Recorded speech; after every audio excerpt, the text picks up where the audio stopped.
All right, looks like it's that time. This is, I believe, session number 4, round 4.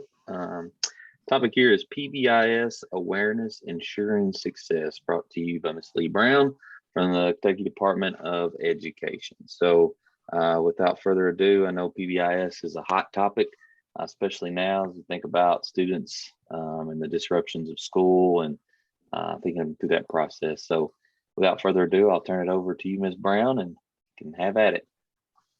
Thanks a lot. I appreciate it. I want to make this a casual conversation as we're going through these slides. So please feel free to unmute and ask any questions or share any thoughts.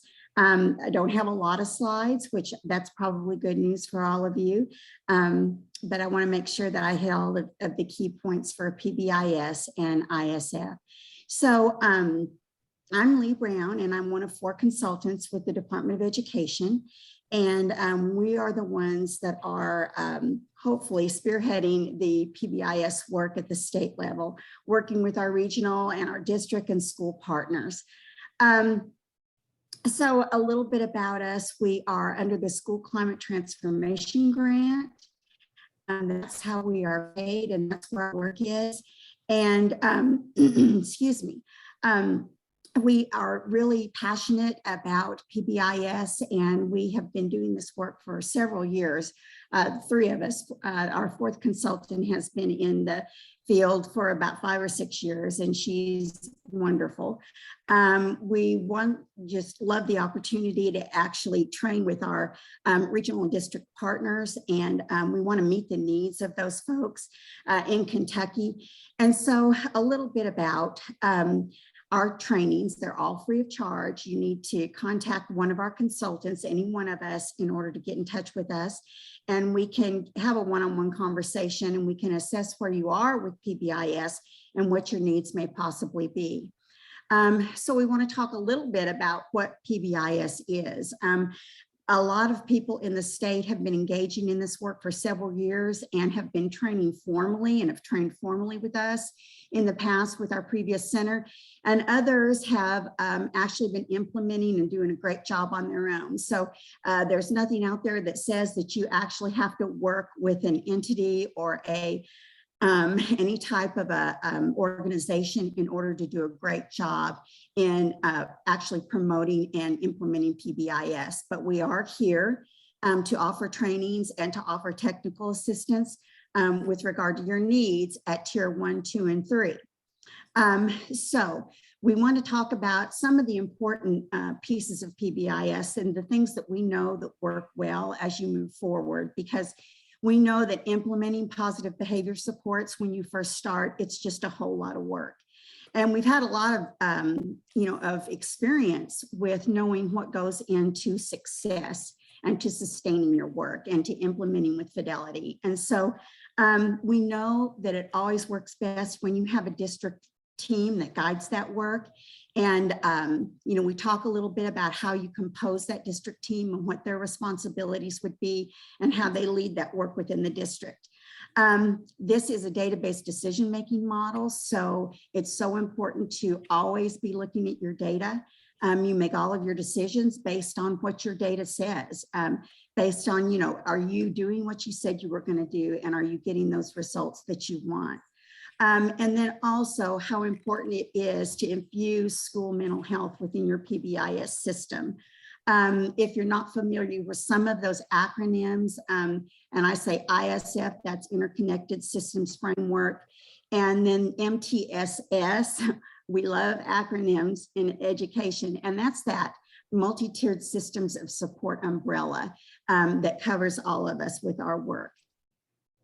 So I want you to read this slide. I think it's pretty powerful.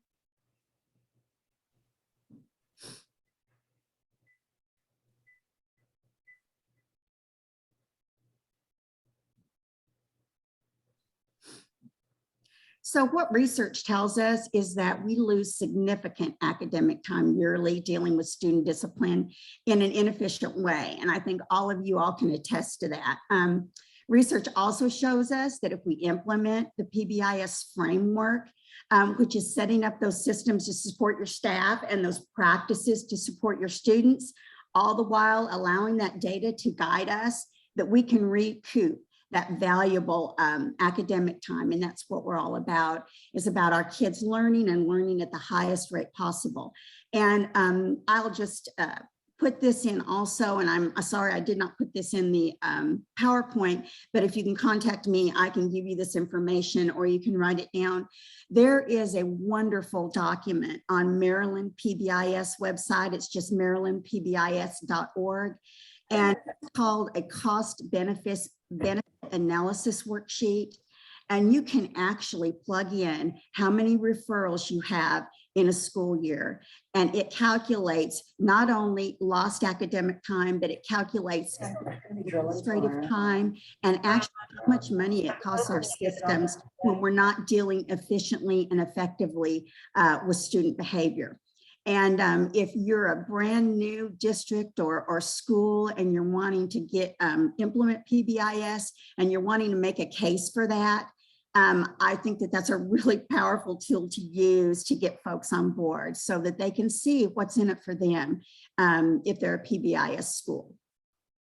So what we are here for is to train and support schools in that development of that positive, proactive instructional strategies so that our kids can become those self-disciplined members of society and they have that success when they graduate.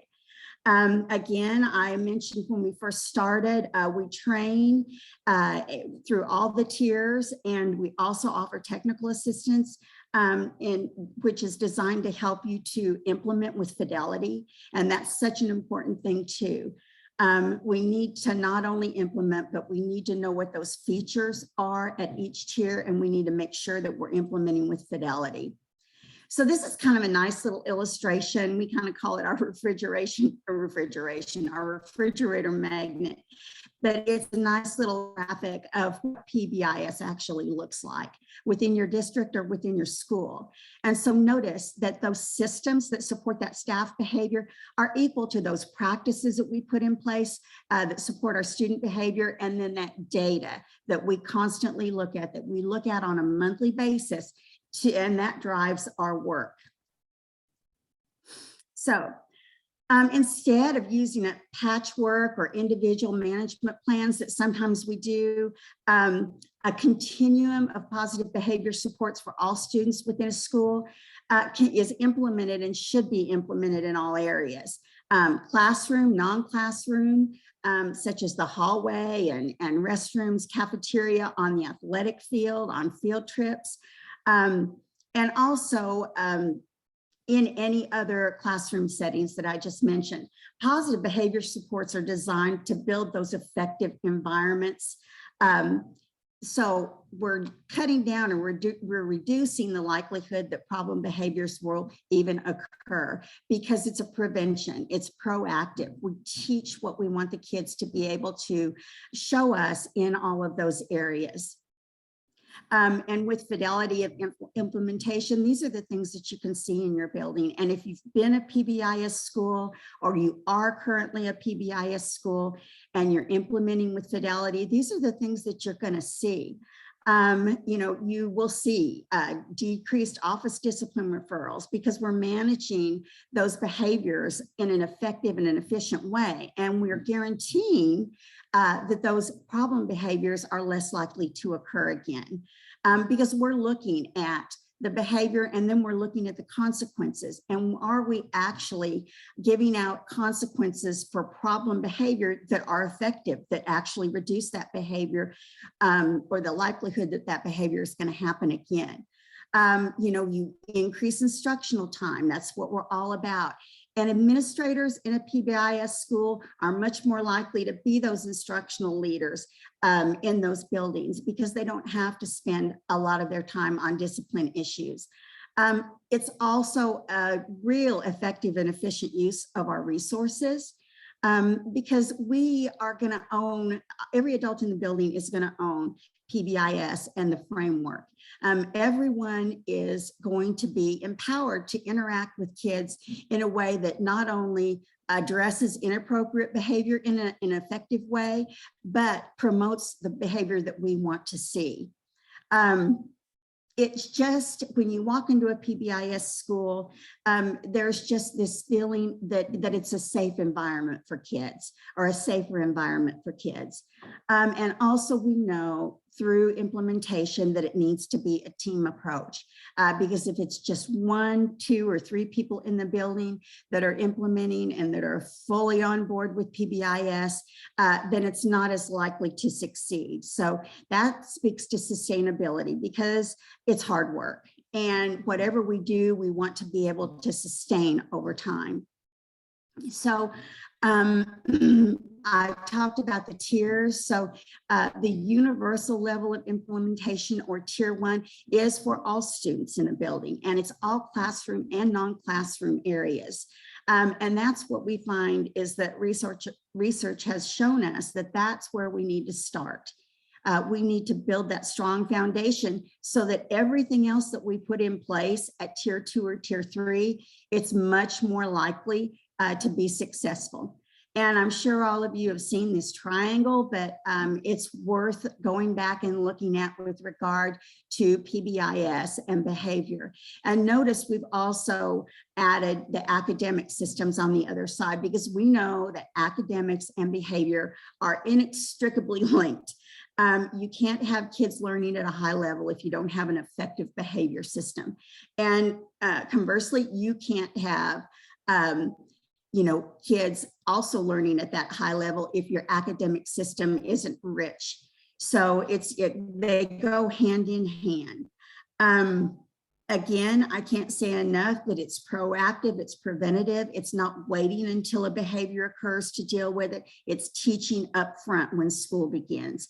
It's reteaching after all of the breaks, fall break or spring break or Christmas break, or any of the other breaks we've had in Kentucky that I won't even mention. Anyway, and it's also, after we teach, acknowledging those kids when they show those behaviors that we want them to show us. And like I said, through the team approach, it's sustainable. So the key components of positive behavior supports, let's talk a little bit about that. There are 7 key components of PBIS, and it's, oops, my slide skipped. Okay. It's creating that common approach to discipline, which is actually developing that common vision and then that common language. It's also getting buy-in from staff. And notice I didn't say faculty, I say staff. It's both an effort by certified and classified folks in the building. But, if you have 80% of the folks in your building that are saying, I believe in this and I would want to be a part of it, then you're likely to have a lot of success with this. It's decision-making. It's a database decision-making system. It's not linear. It's not a beginning and an end. It's circular. And all of your decisions are made based on those data pieces. It's right up front establishing those school-wide expectations. And even if you haven't trained formally, a lot of schools already have expectations for behavior that are established. It's those 3 to 5 global expectations that kids can show in all non-classroom areas and in the classroom that are posted throughout the building. And those are the things that we remind kids. We use those expectations to remind kids for behavior. And beyond that, your next step would be to develop and teach those lesson plans based on those global expectations. So the kids are very clear as to what those behaviors are that you want them to exhibit. And it's not only just for elementary school, it's for middle school and it's for high school also. We talk about when we're training that if you've got a junior in high school that has never been taught what respect looks like in the cafeteria when they're going through the lunch line, then we can't assume that they know that. So it's teaching up front and frequent reminders throughout the school year, and opportunities for the kids to actually practice those expectations and show you that they know them and that they're proficient with them. Another key feature of Tier 1 is an acknowledgement system. We're trying to go away from that word rewards because sometimes there's a little bit of a negative connotation in that, but acknowledging not only the students for showing those behaviors that we want to see, but the staff for fully implementing and for being a part of the system. And when we acknowledge kids for those behaviors, we are just assuring that the kids are going to engage in those appropriate behaviors again. It's just a systematic approach. It's about when a minor infraction happens, that it's a minor behavior that happens in a classroom or non-classroom setting, what do we do? You know, establishing a continuum of consequences or a continuum that's in your toolbox that you can use to address misbehaviors. And also when a major infraction or a major misbehavior happens, being able to identify that and knowing how to fill out an office discipline referral form and what happens when that kid goes to the office. And then also not only just going to the administrator's office, but common sense ways to deal with problem behaviors that assure that you're extinguishing those behaviors rather than giving the same consequence over and over again, and that behavior continues to happen over and over again. And all the while monitoring, evaluating your practices, and then modifying if need be.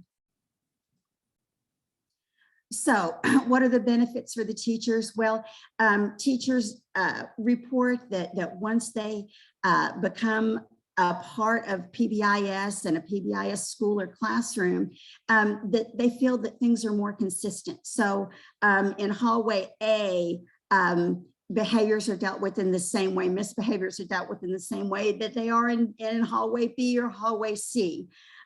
We're always trying to create, as educators, consistency with all of our practices. And that goes for behavior too, and dealing with problem behaviors in a consistent way. So that kids don't sometimes have to guess what may happen when they engage in a misbehavior, or they know that if they engage in a certain misbehavior in Miss Brown's room, the same consequence is going to happen there that will happen in Miss Adcock's room. It's also, and I'm not sure why my little slides are forwarding. Okay. And it's also, you know, that RTI piece that all of us have in place. And that fits within the framework. And PBIS is not a curriculum. It's not really even an initiative. It's actually a framework in which everything you do in the building, both academically and behaviorally, is going to work better if you have that framework in place. It's also, and I'm sorry, that's my puppy that never barks, that decided to bark. Interventions for at-risk kids are going to be more effective. And if we build that strong foundation at Tier 1, we're also reducing the likelihood that kids are going to need more intensive supports at Tier 2 and at even Tier 3, because they have that strong foundation. Classroom management skills with PBIS can be enhanced, and the teachers actually have a systematic way of looking at their classroom practices and outlining for their own classroom what's going to work well for them and what they need to expand on, and maybe even some practices that they actually need to discontinue. So again, you've got more time to teach, which is what we're all about. So we all know, as we're, going, through all of the things that we're dealing with right now, that we have to have mental health supports at each tier. And we also know now that mental health supports are for all, including staff. And a positive school culture, it just creates a sense of safety and well-being for our students and our staff, which in turn creates a climate that's more conducive for learning. And especially now when our kids have missed so much instruction in the building and they're coming back, or you're finding that, schools are missing a little bit more, and then kids are returning to school. It's so important to have those supports in place. because it makes for a feeling of a safe environment, and also an environment that's trauma informed, which is so important. And social emotional learning goes within that framework too. Okay, so I want to talk briefly about interconnected systems framework that is infused with positive behavior supports and those mental health systems within our schools. The goal is to blend those resources and training and systems and the data and practices in order to improve our outcomes for our children and our youth. There's an emphasis on prevention with all of this, with ISF and early identification, and then intervention of any social, emotional, or behavioral needs that students might have.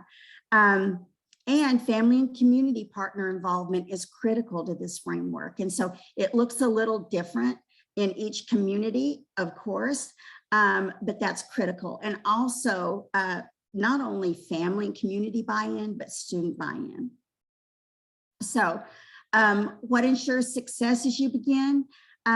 You need to first make the commitment if you're interested in training with us, or if you're interested in any type of a booster training. If you already have PBIS framework in place, we also offer booster and sustainability trainings.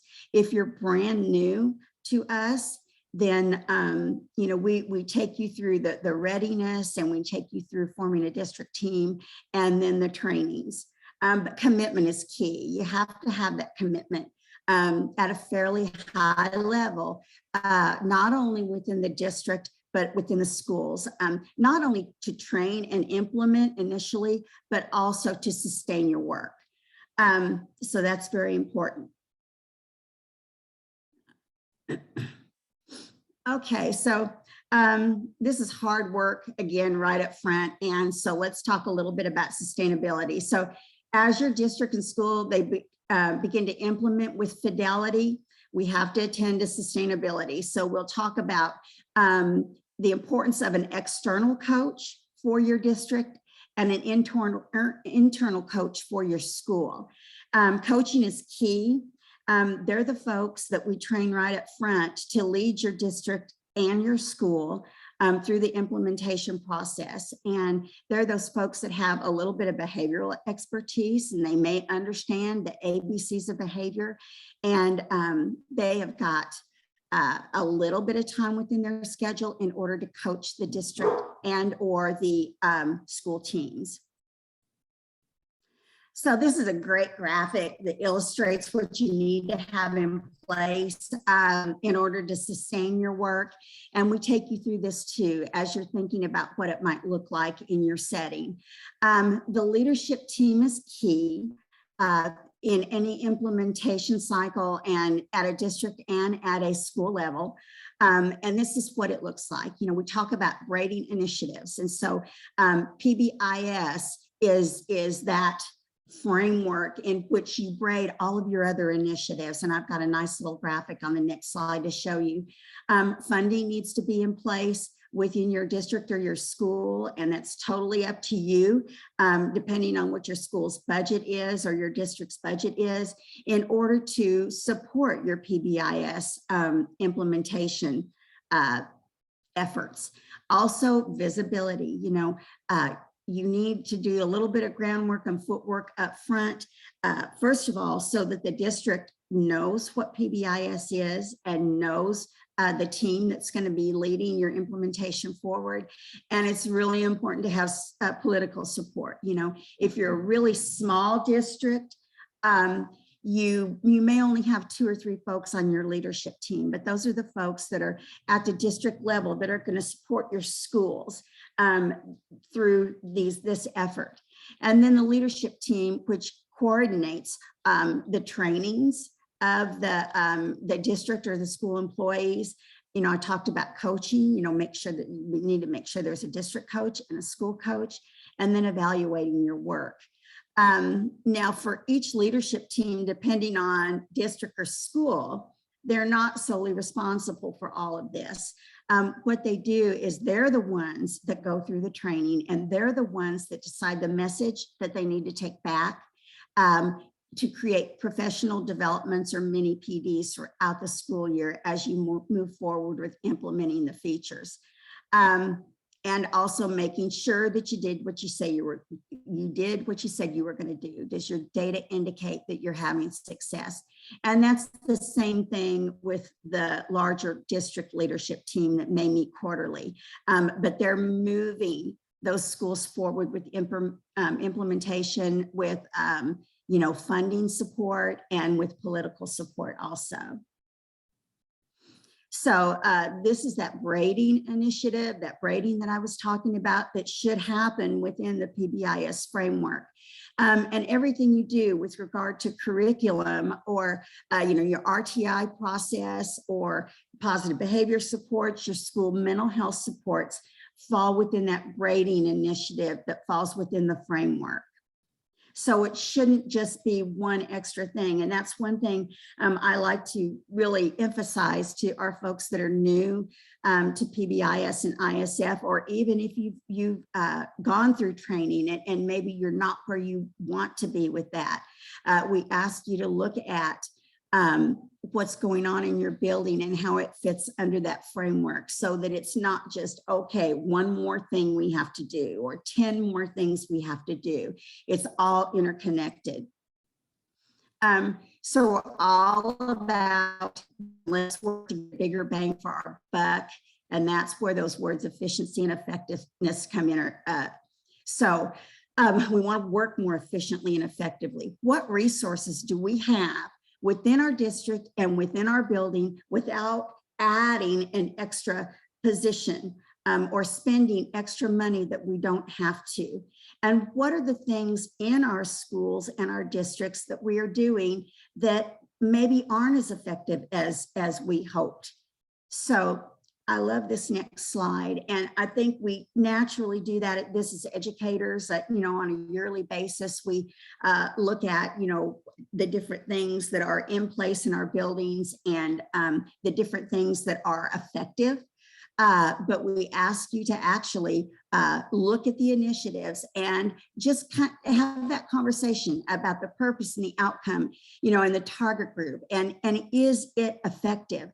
And maybe collapse certain committees, like the School Culture and Climate Committee could become the PBIS committee, or the Behavior Committee if you have one, and start, like I said, being more efficient with the work. Chase, I believe that we've only got 30 minutes, correct? And we've got, what, 7 minutes left? Yes, I believe that. Let me double check your time here. So this one, we actually only have about 3 minutes left. Yikes. Okay. Sorry about that. Okay. That's okay. Speed through this. Okay, so we've already talked about those critical features that were on the graphic. So I'm just going to scoot through this. Okay, so the last few slides. So if you're interested, a lot of our regional co-ops are offering PBIS ISF training, and they're doing a beautiful job. And we're partnering with them from time to time, depending on the district or the region that they're in, to support them with their work. But we also work independently with different districts. And so we are just happy to make connections with you. The things that we offer are their awareness. If you're just in that exploration mode, if you want to join us for an awareness training, we have all these other trainings also that we offer. We have a winter training flyer that you can find on our website, our KDU website under PBIS. And it also rolls out all of the trainings that you can register for right now that are up and going. If you're a district and you need a certain type of training for your PBIS ISF work, then please contact us, and we can offer you trainings that are district specific, that meet your needs at your time and a date. We also have trainings for our fidelity measures that we use. PBIS apps is one of the places that we use to house our fidelity measures. And then any type of support as far as using Tableau with your behavioral data and what you can do with that so that your database decision making is solid and you're looking at the data and the outcomes that are really true and telling you what's going on within your building. Okay, so go ahead. If you're good with this, one of the things that we also can do, because I want to be conscious of the time, is you can go, it looks like they've created like 5 breakout rooms where people can continue the conversation if they have additional questions or they want to pick your brain or something like that. So it looks like room 10 is open. So I think if you're willing to stay on for a little bit longer, if you guys want to jump over to room 10, then we can kind of continue with, like, you've got some specific questions or some things that you want to be able to share. I know one thing Ruth Ann Chirac asked for the site. I think you had mentioned the site earlier in your presentation, and she missed that. But if we want to wrap this up here, then like I said, we can jump over to room 10 if someone wants to, if people have some more questions. That would be great. And just go to our Department of Education website and PBIS, and you'll find all the materials there too. So I thank you all. I'm sorry that I was not efficient with my time, but I'll be in room 10 if you have any questions. And I thank you. Thank you. And I'll put that in the chat as well. Okay. Room 10 for follow-up. Thank you, guys. Thanks. Bye-bye.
Hey Derek, how are you, bud? Doing good. How are you? Good. Back for round two. Hey, we're doing our meeting here for the leadership. Oh man, man, the myth, the legend. So here we are. That's awesome. That's good stuff. I forgot that you were in the leadership coaching program. Yes, sir. Good deal. That's awesome. That's a good. What did he say? He said, "Can't you tell the difference?" Yeah, absolutely. You did a great job a while ago. Man, I tell you, the using video to coach teachers, I feel like was a game changer for us at Caverna when I was there. Yeah. We went so far when you had to put together the certified evaluation plan. We even took it so far as like before teachers could do self-reflections for their PGP or self-assessments for their PGP, like that was part of the process because it just dramatically helped clarify a lot of things. I mean, it's Definitely. really strong. With this being our fourth year doing it this year, it's kind of became just part of what we do here, which is nice because teachers just know, that's going to be something that they're going to do. And they actually enjoy it. I mean, you can tell from that video I showed in that last presentation. I mean, teachers enjoy it. I mean, it's not fake. Of course, we treat them real good too. I buy them all sorts of stuff. So they love it because they get stuff out of it. But yeah. But I think part of it is, and I said this with our teachers when we first started, because you have to deal with, like when you first start something like this, you got weird KEA complaints and other things go into it. But one of the things that I always said was I feel like by doing it this way, you professionalize them a lot more because now like we can have a conversation and talk about like what we're actually seeing. And I felt like it was a lot less subjective on my part and their part. I felt like it was very edifying to a teacher to be able to walk through it. So, For sure. Absolutely. Looks like there's a party of three right now. Yeah. I'll give it a minute or two and we'll see what happens here. I do wish there was some more that would hop in. I mean, Swivel, it's a little expensive on the front end, but I do think it's a really important conversation for people. I did this same presentation last year too. And I fielded a lot of calls from a lot of different districts within the past year about this. So I just wonder if a lot of them that are probably not coming may have came last year too, kind of thing. So. Sure.